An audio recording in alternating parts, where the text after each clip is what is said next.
यावरी असता दुसरे कथन स्थिनापुरी कुरुनंदन जन्मेजयाच्या वंशकारण भद्रवा जन्मला. कथेचं अनुसंधान मीनानाथाचा जन्म झाला, मच्छिंद्रनाथांचा सुपुत्र आहे तो. आणि आता स्त्री राज्यामध्ये मच्छिंद्रनाथ राहिले, त्यालाही अनेक दिवस लोटून गेले. आता इकडे हस्तिनापुरामध्ये कौरव वंशामध्ये जन्मेजयाच्या वंशामध्ये बृहद्रवा नावाचा राजा जन्मला असं सांगतात. तो जन्मेजयापासून पुढती 7वा पुरुष वंशाप्रती 2 सहस्र 7 शती कली गेलासे लोटोनी. आणि जन्मेजय राजा आहे, जन्मेजय राजापासून पुढेही 7वा वंश हे असणाऱ्या बृहद्रथ राजाचा होता. आणि 7वा वंश त्याला 2700 एवढं असणारी वर्ष कलियुगाची लोटून गेली. त्यावेळेस बृहद्रवा राजाचा कौरव काळाच्या जन्मेजय राजापासून पुढे म्हणजे पंडूराजाचा मुलगा अर्जुन, अर्जुनाचा मुलगा अभिमन्यू, अभिमन्यूचा मुलगा परीक्षिती आणि परीक्षिती राजाचा मुलगा ही जन्मेजय. आणि ह्या जन्मेजयाच्याच वंशामध्ये जन्मलेला बृहद्रथ राजा आणि ही असणारा राजा हस्तिनापुरीचा राजा होता असं सांगतात. तो भद्रवा राजा थोर राज्यपती हस्तिनापूर मिळवूनी मैचे अपार विप्र सोमयाग मांडीला.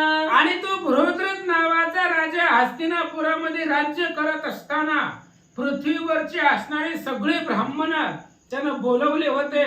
आणि सोमयाग नावाचा यज्ञ जो इंद्राने सुद्धा केलेला होता, तो असणारा यज्ञ इंद्राने स्वर्गामध्ये केला, त्याच पद्धतीचा यज्ञ जन्मेजय राजाने केला. 1 वर्षे त्या स्थिती अग्निकुंडी पूर्णाहुती पुष्ट होऊनी दहक मूर्ती तुष्ट शरीरी मिरविला. आणि त्या असणाऱ्या यज्ञाला 1 वर्ष परिपूर्ण झालं. आणि 1 वर्षामध्ये यज्ञ चालला गेला. त्या अग्निकुंडामध्ये जो अग्नी देवता आहे, त्या अग्नी देवतेला आनंद वाटला. आणि 1 वर्ष अग्नी प्रज्वलित होता, यज्ञ चालू होता, हजारो ब्राह्मण होते. त्यामुळे अग्निदेव त्या बृहद्रथ राजावरती प्रसन्न झाले. परिशिवनेत्रीचा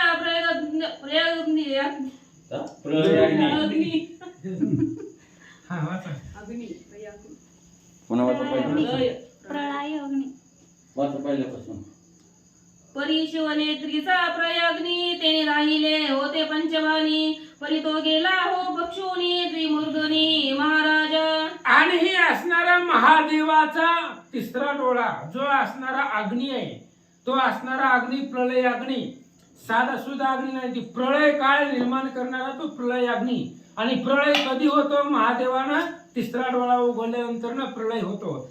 आणि ते प्रलय काळीचा अग्नी, त्या अग्नीनं काय केलं होतं? मदनाला जाळून भस्म केलेलं होतं. आणि त्या अग्नीमध्ये मदन जाळून टाकला, म्हणून ते असणारा मदनाला त्या अग्नीनं भक्षण केलेलं होतं असं सांगतात. तो शिवशरीरी चेतला मदन जठरीवात होता त्रिमूर्धन तया माझे जीवित्व प्राण अंतरिक्ष संचार. महादेवाच्या शरीरामध्ये मदन म्हणजे काम पेटलेला होता, कारण कामाला जाळून भस्म केलेला होता. आणि काम महादेवाच्या शरीरामध्ये चेतवला गेला. आणि त्यात असणाऱ्या अंतःकरणामध्ये जो अग्नी होता, तो अग्नी कामरूपी अग्नी प्रज्वलित झाला.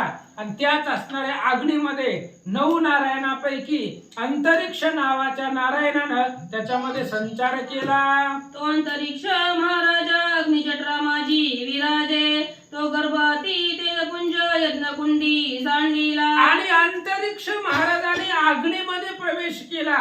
आणि तोच असणारा अग्नी जो होता, तो अग्नी बृहद्रथ राजाच्या यज्ञामध्ये तो असणारा अग्नीचा ते असणारा गर्भ महादेवाचा काम होता, तो काम त्या असणाऱ्या अग्नीमध्ये प्रज्वलित होऊ लागला. पूर्ण होताची यज्ञाहुती शेष प्रसाद मिरवून निघुती. मग यज्ञकुंडी प्राहुती रक्षकाळी भद्रवा. आणि ती असणाऱ्या यज्ञाची आहुती पूर्ण झाल्यानंतर 1 वर्षभर त्याचा असणारा बृहद्रथ राजाचा यज्ञ चालला. आणि त्या 1 वर्षामध्ये जो असणारा अग्निदेवता होती, ती अग्निदेवता प्रसन्न झाली. म्हणून बृहद्रथ राजानं ब्राह्मणाला सांगितलं, आता असणाऱ्या यज्ञाच्या सांगत्याला त्याच्यामधली राख त्या अग्नीमधून बाहेर काढा.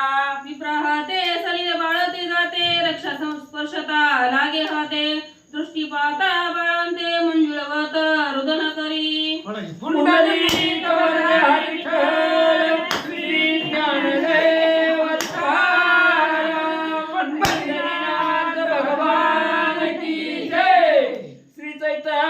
रामचंद्रनाथ महाराज की जय, श्री चैतन्य जगन्नाथ महाराज की जय.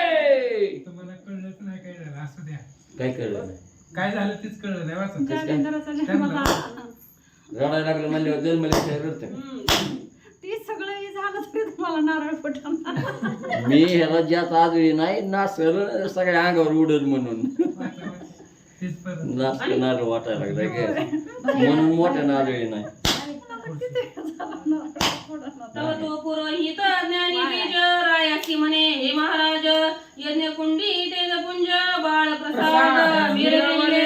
आणि त्या ब्राह्मणानं त्या अग्नियज्ञ कुंडामध्ये हात घातला त्याच वेळेस त्या असणाऱ्या ब्राह्मणाच्या हाताला तेजस्वी अशा प्रकारचं बाळ स्वरूप असणारं लहान लेकरू त्या ब्राह्मणाच्या हाताला लागलं आणि ते ब्राह्मणानं ते लेकरू अग्नीतून त्या यज्ञ कुंडातून बाहेर काढलं आणि बृहद्रथ राजाला जाऊन सांगितलं की ही तुम्हाला दिलेला प्रसाद आहे. अग्निदेवता तृप्त झाली आणि अग्नीमधून ह्या बालकाचा जन्म झालेला आहे म्हणून हे बाळ अग्निदेवानं तुम्हाला प्रसन्न होणारपणे केलं असं विप्र मंडळी त्या राजाला सांगतात. प्रदोदक उचलून हाती बाळ दावी रायाप्रती राव पाहुनी तेजस्थिती परमचित्ती तोषला. आणि ते प्रत्योदक नावाचा ब्राह्मण त्या ब्राह्मणाने ते बाळ उचललं आणि ते असणाऱ्या बृहद्रथ राजाला दाखवलं. त्या बाळाचं तेज स्वरूप पाहिलं आणि राजाला आनंद वाटला. जलावर न मंथन करिता त्यात चतुर्दश रत्ने निघता मग आनंद न माये सुरवर चित्ता तैसे झाले बृहद्रव्य. आणि त्या बृहद्रव्य राजाला आनंद वाटला जसं पूर्वी समुद्र मंथनामधून 14 रत्न बाहेर निघाली आणि सर्व देव लोकांना आनंद वाटला तेवढा आनंद बृहद्रथ राजाला झाला. संजीवनीचा धोरणी अर्थ कच केला शुक्र ग्रहाते साधून येता संजीवनी ते सचिनात आनंदला. किंवा बृहस्पती गुरुचा मुलगा कच्छ इंद्रदेवानं कचाला सांगितलं जावा शुक्राचार्य दैत्याकडून त्यांच्याकडून संजीवनी मंत्र शिकून या आणि शुक्राचार्यांनी संजीवनी मंत्र कचाला शिकवला. त्यावेळेस जेवढा आनंद इंद्राला झाला तेवढाच आनंद बृहद्रव्य राजाला झाला. ही राम उपजता कौशल्य कुशी आनंद झाला दशरथाशी देवी पाहता बाळमुखासी भद्रवा आनंदला. रामचंद्र कौशल्यच्या पोटाला जन्माला आले त्यावेळेस आनंद झाला कौशल्य आणि राजा दशरथाला तेवढाच आनंद त्या बृहद्रव्य राजाला झाला. मग पुरोहित विप्रापासून निज करी गवळी अग्निनंदन परमस्नेहे हृदय धरून घेत चुंबन बाळाचे. मग त्या असणाऱ्या पुरोहितापासून त्या ब्राह्मणापासून बाळ लेकरू त्या असणाऱ्या राजानं आपल्या हातामध्ये घेतलं. अतिशय स्नेहानं प्रेमानं त्याला कुरवाळलं आणि आपल्या हृदयाला लावलं. परमउदेला आनंद पोटी की चंद्रोदयेची एक भेटी मग समुद्र पात्रात वय दाटी प्रेम लहरी उचंबळे. आणि त्या लेकराला पाहिलं बाळाला पाहिलं त्यावेळेस बृहद्रव्य राजाला आनंद झाला आणि एवढा असणारा आनंद त्या ठिकाणी त्यांना झाला की तो असणारा जसं समुद्राच्या पाण्याला भरती यावी लहरी यावी तशा पद्धतीचा आनंद त्या असणाऱ्या राजाला झाला होता. वारंवार घेता चुंबन की त्या ते भासे प्रत्यक्ष मदन वही तो मदनची व्यक्त पूर्ण शिवकायेचा प्रगटला. वारंवार वेळोवेळी त्या असणाऱ्या बाळकाच्या कपाळाचं चुंबन घेत होता. स्वरूप जर पाहिलं गेलं तर त्याला मदनच वाटत होता कारण सगळ्या जगामध्ये सर्वात सुंदर मदन आहे आणि ही मदनच आहे की काय असं वाटलं पण तो मदनच होता. त्याच मदनाला महादेवानं भस्म केलेलं होतं आणि तोच मदन अग्नीच्या असणाऱ्या यज्ञ कुंडामधून प्रगट झाला असं सांगतात. ही सत्व गुणी विदुलता पाळा मांडीला शरीरवर होता की पूर्ण धू प्रसन्न होता तेज आपुले अर्पिले. किंवा सत्व गुण असणारा शरीरामध्ये 3 गुण असतात रजतम सत्व. सत्व गुणी माणसाच्या चेहऱ्यावरती तेज राहतं त्याचा चेहरा प्रसन्न दिसतो. तशा प्रकारचा प्रसन्न आणि स्वरूपवान चेहरा त्या बाळकाचा पाहिला. की संघात अपार किरणी मही मिरविला हा उत्तम धरणी अस्वयसा परचिन्नी वर्णित ग्रंथ किंवा सूर्य किरणामध्ये असणारा सूर्य प्रत्यक्ष मूर्तिमंत दिसावा किरणापेक्षा सूर्याचं तेज जसं दिसावं तशा पद्धतीने तेजस्वी असणारं बाळ बृहद्रव्य राजानं पाहिला. आणि ग्रंथकर्ते सांगतायत अफाट अशा प्रकारचं जर वर्णन करत बसलं तर असणारा ग्रंथ वाढत जाईल. म्हणून शॉर्टकट मध्ये सांगतो. असो भद्रवा लवड सवडी अंतपुरात जातात अंतडी धर्मपत्नी संसार सांगाडी निज दृष्टी विलोकी. आणि बृहद्रवा राजानं ते असणाऱ्या यज्ञामधून जी काही मुलगा निघाला होता त्या असणारा मुलगा आपल्या हृदयाला लावला, कवठाळला त्याला आणि आपल्या राजवाड्याच्या दिशेनं घराकडे गेला. आपली जी पत्नी होती त्या असणाऱ्या पत्नीच्या जवळ गेला आणि काय म्हणू लागला. नामतीचे सुलोचना होई ती प्रत्यक्ष सुलोचना सुवानना ती देवांगना महिलागी उतरली. आणि तिचं नाव सुलोचन होतं. लोचन म्हणजे डोळे. याचा अर्थ तिचं चांगलं डोळे आहेत असं नाही, तिची बघण्याची दृष्टी चांगली आहे अशी असणारी ती सुलोचना. आणि ती असणाऱ्या सुलोचनेपाशी गेला. तिच्यापाशी ती असणारं जी काय वरद असणारं बाळ त्यांना मिळालं होतं त्या बाळाची माहिती राजा सांगू लागला. ती प्रत्यक्ष रमा सरस्वती की दिव्य अर्पणीची मूर्ती उदया आली माया भगवती कुळकुळाते तारा. आणि ती सुलोचना म्हणजे प्रत्यक्ष लक्ष्मी असावी, सरस्वती असावी किंवा साक्षात महादेवाची पत्नी पार्वती असावी. ह्या कौरव कुलाचा उद्धार करण्यासाठी हे असणारी जन्माला आली की काय असं महाराज सांगतात. जिचे पाता चरण गंगोदक दिसे मळीन शंतू सारखे टाकीन रत्न शिवमौळी विराजली. आणि जी असणारी जिचं चरण जरी पाहिलं तरी सुद्धा गंगेचं पाणी सुद्धा ते असणाऱ्या तिच्यापेक्षा सुद्धा गंगेच्या पाण्यापेक्षा सुद्धा शुभ्र आणि सुंदर तिचे पाय दिसत होत. किंवा महादेवाच्या जटामध्ये जी काय असणारी गंगा आहे त्या गंगेच्या पाण्याच्या असणाऱ्या तीव्रते सुद्धा पाण्याच्या शुभ्र वर्णापेक्षा सुद्धा सुंदर तिचं पाय दिसत होता. तस्मात गंगा समान हाती देता पूर्व लागे गोष्टी असो तिने बालक देखता दृष्टी पुसेराया ते अवळीने. असं म्हणले अशा पद्धतीने गंगेसारखं आणि तिचं असणारं चरण होतं, तिचं पाय होतं. अशा प्रकारची अद्भुत सुंदर ती सुलोचना होती. सुलोचनेने बृहद्रव्य राजाला पाहिलं. त्यांच्या असणाऱ्या हातामध्ये बाळ होतं. तेही बाळ तिनं पाहिलं आणि बाळ पाहून राजाला काय विचारू लागली ऐका. म्हणे महाराजा विदे ध्वज करी कविळे कवळात्मजा माते भासे मित्र ओझा दुसरा तरणी आहे हा. त्यावेळेस त्या स्त्रीनं सुलोचनेने विचारलं राजाला. म्हणले महाराज यज्ञ करून असणारे महागारी आला तर आणि आज तुमच्या हातामध्ये जी लेकरू आहे ती असणारं लेकरू कोणाचं आहे, कुणाचं लेकरू तुम्ही घेऊन आला. त्या बाळाचं जर स्वरूप पाहिलं तर प्रत्यक्ष दुसरा सूर्य असावा असं ते बाळ दिसायलंय असं राणी विचारू लागले. एरू म्हणे हो उष्मानने यज्ञ कुंडी द्विमूर्धनी साध रूपे दिले तेने राजस्तंभी मिरवावया. बृहद्रव्य राजानं त्या सुलोचनेला सांगितलं ऐक म्हणले आपण 1 वर्षभर सोमयाग नावाचा यज्ञ केला आणि त्या यज्ञानं अग्निदेवता प्रसन्न झाली आणि त्याच अग्निदेवतेनं ही बाळ आपल्याला प्रसाद म्हणून प्राप्त करून दिला. तव उदरी जो मीनकेत मनाने वरी अकुला सूत तयावरील सकाळ हेत या बाळांते मिरवावा. ऐक सुलोचने आपल्याला याच्या आधी एक असणारा मुलगा आहे त्याचं नाव मीनकेत आहे आणि तो आपल्या मुलावरती म्हणजे मीनकेतावरती जसा तू जीव लावते तशाच पद्धतीने जीव या सुद्धा बाळावरती तू लावावा असं राजा सांगू लागला. तरी वंशासी मीनकेत द्वे स्वरूपा हे सूत त्याचा पाठी राखा निश्चित ऐश्वर्य हा प्रेरीला. आपल्या कौरव कुलाच्या वंशाला मीनकेत नावाचा मुलगा आहे पण त्या असणाऱ्या मीनकेतेचा पाठी राखा म्हणून भगवंतानं आपल्याला हा असणारा बाळ अग्नीच्या रूपामधून दिलेला आहे असं राजा सांगू लागला. हा अयोनी संभवाचा न अवतार दक्ष चिंतरत्न ज्वाळामाळी होऊन प्रसन्न प्रसादी दिदला पणासी. अगं याचा जन्म अयोनी संभव झालेला आहे आणि अग्नीमधून याचा जन्म झालेला आहे म्हणून अग्निदेवता आपल्यावरती प्रसन्न आहे आणि अग्निदेवतेनं प्रसन्न होऊन हे बाळ रूपी प्रसाद आपल्याला दिला. ऐसे वदता राजभूप सुलोचना कवळी बाळ कंदर्प तयाचे पाहुणी दिव्य रूप मोहदीप उजळला. आणि राजानं अशा पद्धतीने त्या बाळाची कथा सांगितली. त्या असणाऱ्या सुलोचनेला सुद्धा प्रेमाचा पाना फुटला गेला.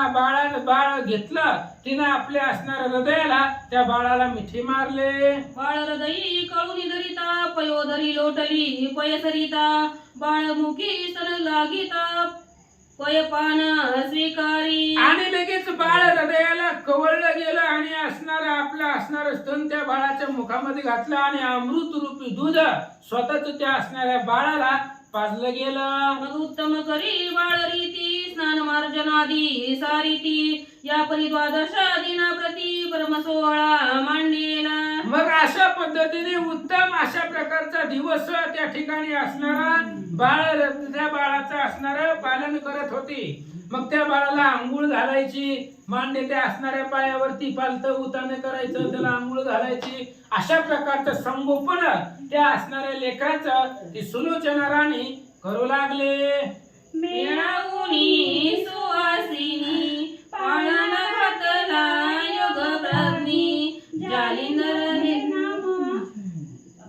मेळावूनी सुवासिनी पाळणा घातला योग प्राणी जालिंदर हे नाम जनी सकाळवणी ठेविले श्रीराम जय राम राम. अशा पद्धतीने पाळणा असणाऱ्या जी काही सुवासिनी स्त्री आहेत त्या असणाऱ्या सुवासिनी बोलवल्या आणि त्या पाळण्यामध्ये त्या असणाऱ्या बाळाला घातलं, पाळणा हलवला आणि त्या असणाऱ्या बाळाचं नाव त्यांनी जालिंदर अशा पद्धतीने ठेवलं. यज्ञकुंडीचा ज्वाळामाळी प्रसन्न झाला तेने काळी ज्वाळा उधळला म्हणून सकाळी नाम जालिंदर स्थापिले श्रीराम जय राम राम.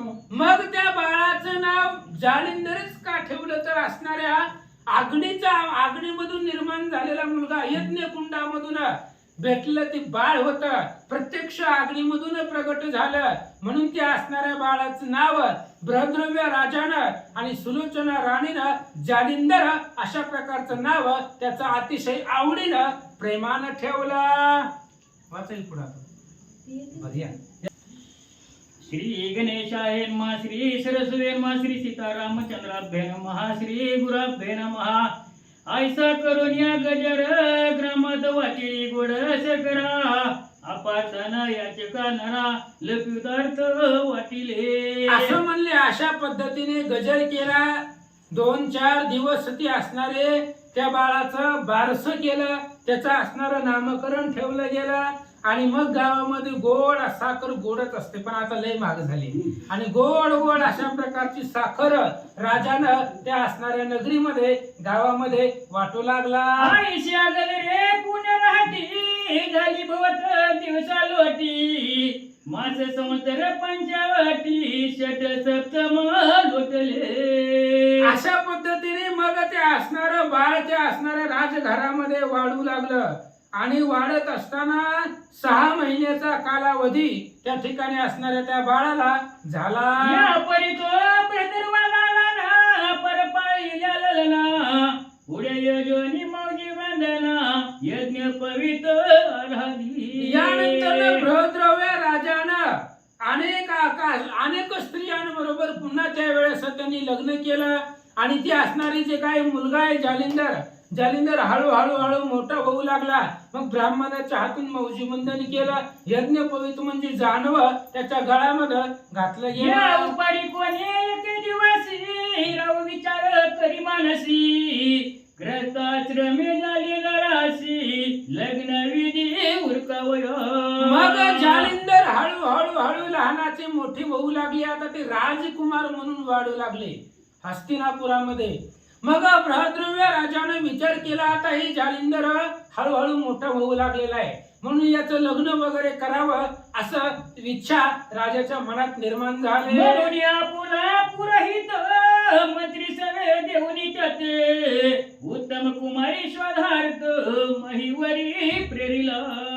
आणि म्हणून एक असणारा पुरोहित आपला असणारा पुरोहित म्हणजे जी काही ब्राह्मण आहे त्या ब्राह्मणासोबत एक मंत्री दिला विश्वासाचा.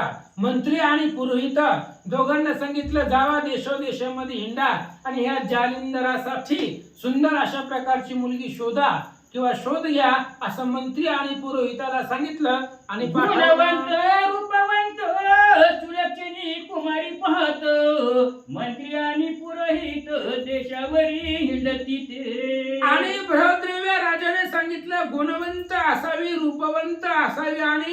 चांगल्या लक्षणायुक्त कुमारिका पहा आणि अशा पद्धतीने मुलीचा शोध घेत घेत ती पुरोहित आणि मंत्री देशोदेशामध्ये हिंडू लागले. राजांगना परमसुंदर घेऊन अंकावर चुंबन घेतील लालसे. आणि इकडे असणाऱ्या अनेक राजाला बृहद्रव्य राजाला अनेक पत्नी होत्या. त्याच्यामध्ये मुख्य असणारी चंद्रसेना सुलोचना होती आणि त्या असणाऱ्या सुलोचनेनं आपल्या असणाऱ्या जालिंदराला मांडीवरती घेतलेलं होतं आणि लालनेनं पालनेनं त्याचं चुंबन घेऊ लागली. त्यावेळेस जालिंदर काय म्हणतात, पाहुनी बोले योग जेटी दुर्मिळ मंत्री ममद्रती दिसत नाही कमते. आणि जालिंदर आपल्या आईच्या मांडीवरती बसलेला होता. आणि मग एक दिवस जालिंदराने आपल्या आईला विचारलं, म्हणले आपला जो मंत्री आहे रोजचा, तो रोजचा मंत्री दिसत नाहीये.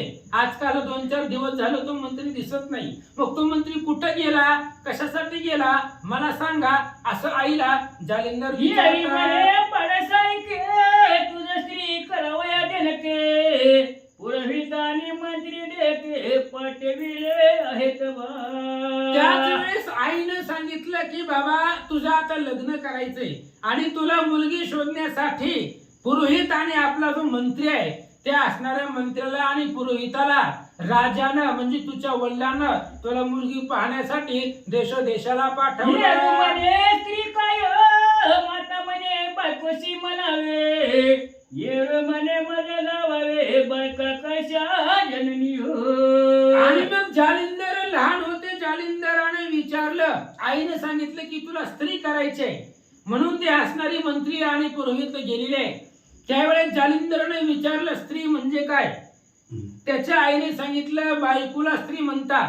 मग त्या असणाऱ्या जालिंदराने विचारलं बायको म्हणजे काय. म्हणे माझा समान बायको येईल तुझं कारण जैशी मी त्याच्या समान तुझं बायको येईल की. जालिंदरनाथाने जालिंदराने विचारलं आई बायको कुणाला म्हणतात, बायको म्हणजे काय. त्यावेळेस आईने सांगितलं काही नाही, माझ्यासारखी एक स्त्री असते, माझ्यासारखीच एक असणारी स्त्री या घरामध्ये येणार आणि ती तुझी बायको होणार. अशा प्रकारे शब्द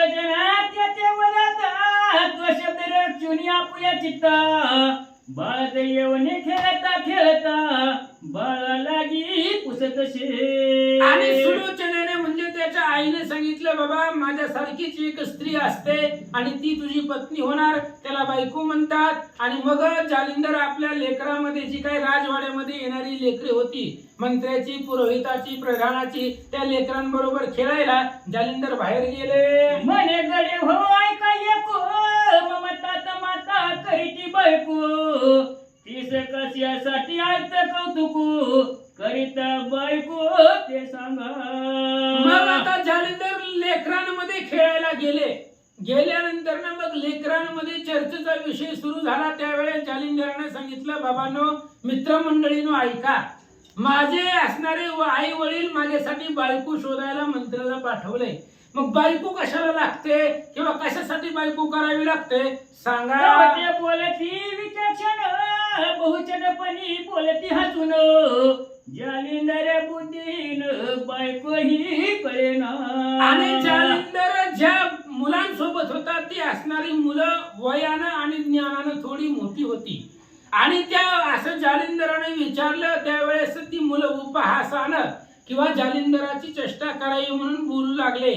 ह्या असणाऱ्या जालिंदराला अजून बायकोचा अर्थ किंवा बायको ह्या शब्दाचा अर्थ लक्षात येत नाही. मग ते म्हणती मूर्ख ऐक बायको म्हणता संसार निक विषय सुखाचे पूर्ण भातुक जगा माझी मिळवीत शे. त्यावेळेस मित्र मंडळीने जालिंदराला सांगितलं बाबा मोठं झाल्यानंतर ना बायको ही प्रत्येकाला लागती, कारण बायको केल्याशिवाय संसार पुढे वाढत नाही आणि विषय सुखाचा आनंद घेता येत नाही असं मित्रमंडळी जालिंदराला सांगू विषय लागले. सुख म्हणजे काही सांगती न ठेवत गोवाई ते ऐकून थरारून जाई मनी विचार करीत शे. मग लगेच ते असणाऱ्या जालिंदरानं मित्रमंडळीला विचारलं, त्याला मित्र मी कसली भेटली होती. त्यांनी सांगितलं जालिंदराने विचारलं विषय सुख म्हणजे काय, त्याचा अर्थ काय आहे. मग त्याच्या मित्रांनी त्याला विषय सुखाचा अर्थ सांगितला. मग जालिंदरापाशी विवेक बुद्धी होती आणि स्वतःच्या मनाला त्यांनी विचार करायला सुरुवात केली. आगा जग हे परमाधम चरणाचे ती परम दुर्गम जे का जगाचे उत्पत्ती स्थान तेची रमणे रमतात. जालिंदर नाथांनी सारासार विवेक बुद्धी जागृत केली आणि स्वतःच्या मनाला विचार करायला सुरुवात केला. हे जग म्हणजे अधम आहे. स्त्री ही असणारी कुलदेवता आहे किंवा असणारी जगाची उत्पत्ती स्थान आहे आणि तिच्या सोबत असणाऱ्या विषयी सुखाचा आनंद घेतात असा विचार जालिंदर आपल्या मनात तरी करतो. आपण करू नये ऐसे याचा मनाला सबळ त्रास ऐसे रचून विकास मुलातून निघाला. जालिंदराने विचार केला आपण असं करायचं नाही म्हणले. आपण ह्या स्त्रीपासून किंवा विषयी सुखापासून अलिप्त राहायचं अशा प्रकारचा विचार मनाला केला. त्या लेकराला काही बोलली नाहीत आणि तिथून जालिंदर त्या लेकरांपासून बाजूला आले. ती कधी विचार मातेच्या शब्दाशी पर तरी ते करून हार आधर्म राशी दिसत असे. मग जालिंदराने आपल्या मनामध्ये विचार केला की बायको या शब्दाचा अर्थ आपल्या आईनं काय सांगितलं होतं. माझ्यासारखीच एक स्त्री असते आणि तिला बायको म्हणतात. हे असणारं जालिंदराने आपल्या लक्षामध्ये ठेवलं आणि काय विचार माता बोलाली मना समान कांता मिरवी तसेच रत्न तरी ती कांता मध माते समान यहवाला योग्य वाटे ना. आपल्या आईने सांगितलं होतं पत्नी म्हणजे माझ्यासारखीच एक स्त्री येणार आहे आणि ती असणारी तुझी बायको होणार आहे. मग जालिंदराने विचार केला आपली आई आहे आणि आई सारखी जर दुसरी असणारी स्त्री येत असेल आणि आपण जर तिच्या बरोबर विषय सुखाचा आनंद घेत असेल तर असणारा मातृदोषाचं पाप आपल्याला लागेल. अशा प्रकारचा विचार मनामध्ये करू लागला. पूर्ण आधर्म राशी कदान वर्तु कार्याशी मग सांडोनी ग्राम धामदाराशी कानांतरी निघाला. विचार केला जालिंदर नाथांनी म्हणले ही अधर्म राशी आहे आणि ही अधर्म आपण करायचा नाही म्हणून मनामध्ये विचार केला आणि कुणाला काही बोलली नाहीत. ते राजकुमार होते. कुणाला काही न बोलता हळू गावाच्या बाहेर निघाले. ग्रामद्वारी ग्रामरक्षक त्यांनी जाता पाहिले बाळक बरी राजनंदन मननी धाक हाटक वया अंतरले. पण गावाच्या बाहेर जात असताना जे गावामध्ये ग्रामद्वाराचे रक्षक असतात त्या रक्षकांनी जालिंदराला जाताना पाहिलं पण राजकुमार आहे त्यामुळे त्याला विचारायचं धाडस झालं नाही. कारण राजाचं मुलगा त्याला कसं विचारायचं कुठं चाललं म्हणून त्याला विचारलं नाही. पण त्या मंत्र्यापाशी जी काही ग्रामाचे दरवाजाचं रक्षण करणारे होते त्यांनी बुद्धीचा विवेक केला आणि काय विचार बुद्धीचा त्यांनी विवेक केला हेर मागे पाठविला कोणी जाऊन त्वरेने पळा सांगता ती तातडीने. आणि त्या दरवाजामध्ये वेशीमध्ये जे रक्षक होते त्यांनी विचार केला जालिंदर वनाच्या दिशेने निघाले पण आपण त्याला अडवायचं नाही कारण तो राजकुमार आहे म्हणून त्यातलाच एक जो असणारा ग्रामरक्षक होता त्या जालिंदराच्या माग नेमकं कुठं जातोय त्याच्यासाठी एक हेर पाठवला आणि दुसरा हेर राजवाड्यामध्ये गेला आणि बृहद्र महाराजाला जालिंदराची कथा महाराज मोहननाथ पणी गेला आपुला सुत रायाचा कोणी वृत्तांत आला धावत तातडीले. आणि दुसरा हे राजवाड्यामध्ये गेला आणि राजाला सांगितलं महाराज आपला जो मुलगा आहे तो गावाच्या बाहेर वन आहे त्या वनामध्ये अरण्यामध्ये तो निघून गेलेला आहे. राजानं ऐकलं आणि राजा लगेच त्या असणाऱ्या सेवकाबरोबर पाठीमागे निघाला. विलक्षण म्हणजे कोणी गेले धावून मननी मार्गाते सोडून महात्मानी निघाला. पण जालिंदरनाथ अतिशय चपळ होते. त्यांनी विचार केला आपल्या पाठीमागे कोणी येऊ नये कारण आपण कुठं चाललोय कुठं जायचं ही कुणाला कळू द्यायचं नाही म्हणून अतिशय चपळ गतीनं जालिंदरनाथ त्या असणाऱ्या महावनामध्ये अरण्यामध्ये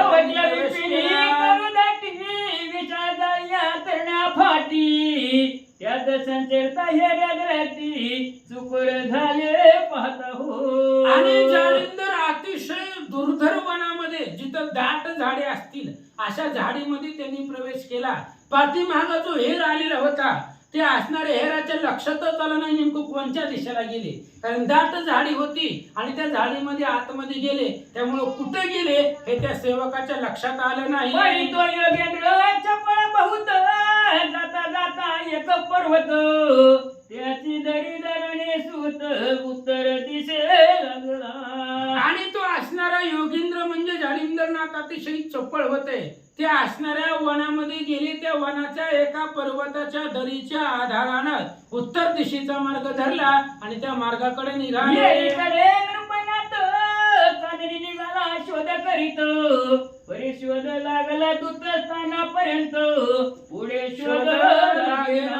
आणि बृहद्रव राजा ती एक सेवक सांगायला गेलेला होता, त्याच्या पाठीमागे आले आणि पहिला जो एक सेवक पाठवला होता की त्याच्यावरती लक्ष ठेवायला, त्या सेवकापर्यंत सगळे राजा आला, सगळे सेवक आले, पण त्या सेवकाचं बी लक्षामध्ये आलं नाही पुढे कुठे गेला. म्हणजे पहिला जो सेवक जालिंदराच्या पाठीमागं पाठवला होता तिथपर्यंत सगळे राजे आणि सेवक आले. परी पोहळ पिन परी जालिंदराचे न पावे दर्शन, जैसा मवशेचा दिन चंद्रमणी रूपतसे. मग राजाने प्रधानांनी सेवकांनी त्या झाडीमध्ये शोधण्याचा खूप प्रयत्न केला, पण जालिंदरनाथ त्यांना दिसलेच नाही. ती असणारे लेकरू त्यांना बाळ कुठं सापडलंच नाही. जसं आमोशाला पूर्ण काळोख रात्र असावी, आमोशाला चंद्राचं दर्शन नसतं, तशा पद्धतीने ते वनामध्ये त्यांना जालिंदर दिसले नाही. आयसे झाले सकाळशी निराश पणग्रामाशी, येते झाले झाल्यानिशी शोक करिता सकळानी. आणि दिवसभर त्या असणाऱ्या वनामध्ये विपिन अरण्यामध्ये त्या असणाऱ्या जालिंदरांचा शोध घेत होते. संध्याकाळ झाली, संध्याकाळपर्यंत शोधला पण जालिंदर काही सापडले नाहीत. त्यामुळे दुःखित झाले आणि संध्याकाळी सगळे आपापल्या घरी आले. पाती आपुलाले सदन परिभद्रवाणी सुलोचना परमाठाच करिता ती. आणि राजा सहित सगळं सैन्य माघारी आलं आणि ती सैन्य आपापल्या घरी गेलं. बृहद्रव राजाही आपल्या राजवाड्यामध्ये आला, पण त्याची असणारी पत्नी सुलोचना आणि बृहद्रव राजा ह्या जालिंदरसाठी खूप दुःख करू लागले.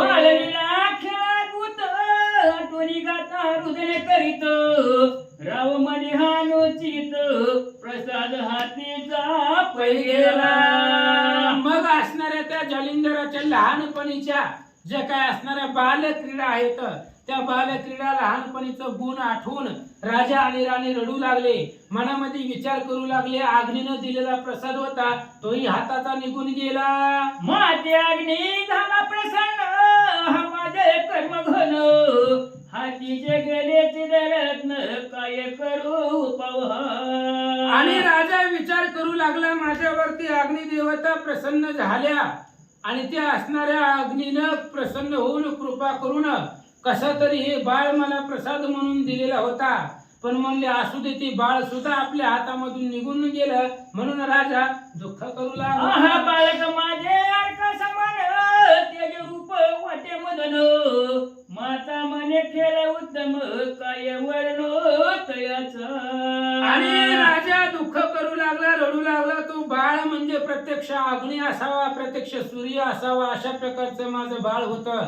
आणि सुलोचना राणीने सांगितलं, राजवाड्यामध्ये किती खेळ खेळत होता त्याचं वर्णन मी कसं करिता ठास पर्यानी कसरणार पुतिलेश, रायस सदा बोधी नाना भाष्य युक्ती प्रयुक्ती करून. आणि राजा त्या जालिंदरासाठी खूप रडत होता, राणी रडत होती. जवळचे जे काही प्रधान मंत्री होते ते मंत्रिमंडळ प्रधान विवेक बुद्धीनं राजाचं समाधान करू लागले.